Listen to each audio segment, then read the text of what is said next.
Romanos, capítulo 7. Ou vocês não sabem, irmãos, pois falo aos que conhecem a lei, que a lei tem domínio sobre uma pessoa apenas enquanto ela está viva?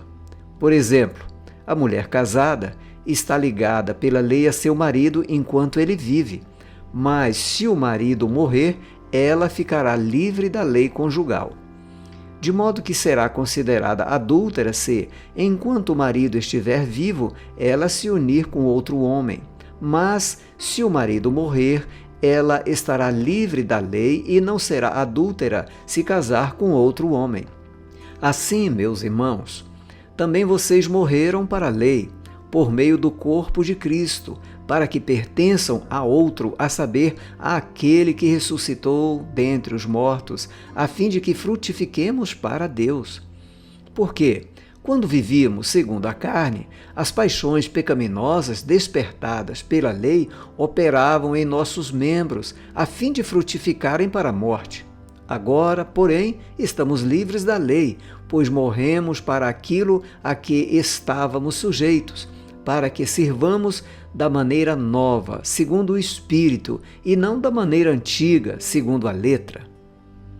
Que diremos então?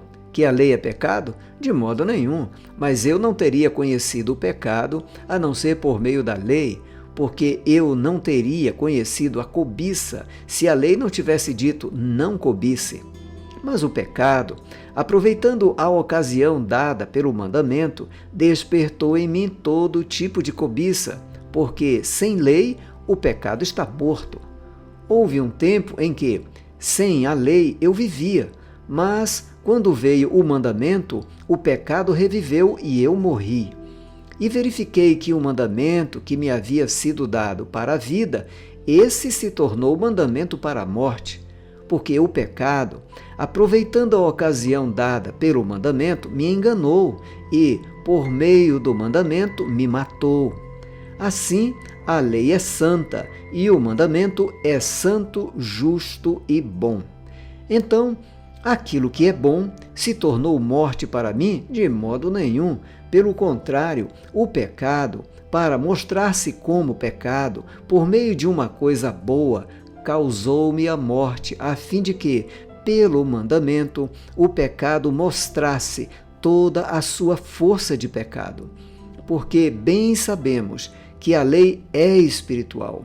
Eu, porém, sou carnal, vendido à escravidão do pecado, porque nem mesmo compreendo o meu próprio modo de agir, pois não faço o que prefiro, e sim o que detesto. Ora, se faço o que não quero, concordo com a lei que é boa.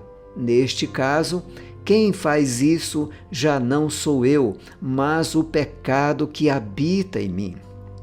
Porque eu sei que em mim, isto é, na minha carne, não habita bem nenhum, pois o querer o bem está em mim, mas não realizá-lo. Porque não faço o bem que eu quero, mas o mal que não quero, esse faço. Mas, se eu faço o que não quero, já não sou eu quem o faz, e sim o pecado que habita em mim. Assim encontro esta lei. Quando quero fazer o bem, o mal reside em mim, porque, segundo o homem interior, tenho prazer na lei de Deus. Mas vejo nos meus membros outra lei que, guerreando contra a lei da minha mente, me faz prisioneiro da lei do pecado que está nos meus membros. Miserável homem que sou! Quem me livrará do corpo desta morte? Graças a Deus por Jesus Cristo, nosso Senhor, de maneira que eu, de mim mesmo, com a mente, sou escravo da lei de Deus, mas segundo a carne, sou escravo da lei do pecado.